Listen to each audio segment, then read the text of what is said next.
I was asleep taking a nap in my backyard before it's no longer my backyard.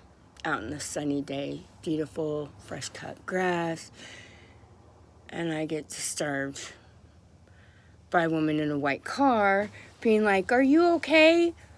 Yeah, just taking a nap in my yard.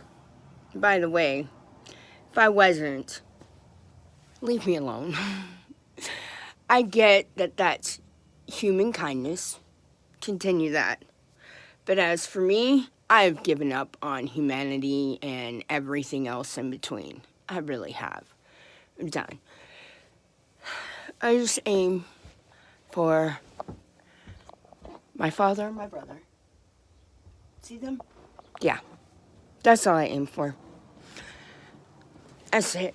If I was dying, leave me alone, because dead don't like to be disturbed.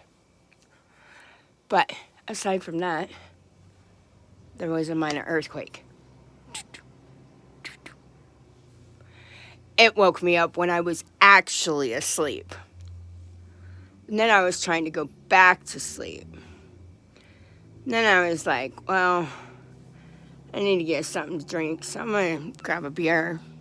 I'm going to go back in my yard, and I'm going to lay down. I don't care what anybody thinks about that, because it's the last time it's my yard. And you know, back in the 70s, people would sunbathe in your yard. In the 80s, they would, and everything. And you know what? Like, granted, everybody's like, we barely survived, blah, blah, blah. Well, it was still honestly better than it is now.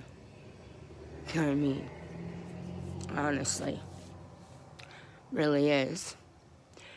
There's so much that was better back then than now, but then there's advantages to now that you didn't have back then. Like, now if your kid goes missing, there's Amber Alert. But more than likely, if your kid goes missing, it's because an occult grabbed them. Or some psychopath from an occult. Either way. And it could be anywhere from a Christian occult to a satanic occult to a Buddhist occult. It doesn't matter, they're all occults as far as I'm concerned. They're all sects of religion, and they take everything they represent and they tear it up. They start with a beautiful idea, and then they gotta stick it in a box. And that's how they ruin it. By sticking it in a box. But whatever. That's just my personal opinion. But yeah, I think I'm gonna grab a beer and go back out in my yard. Neighbor's got a camera facing my back porch. I'm like, what? Are you bothered I pour pee down the crack of my patio so ants go away?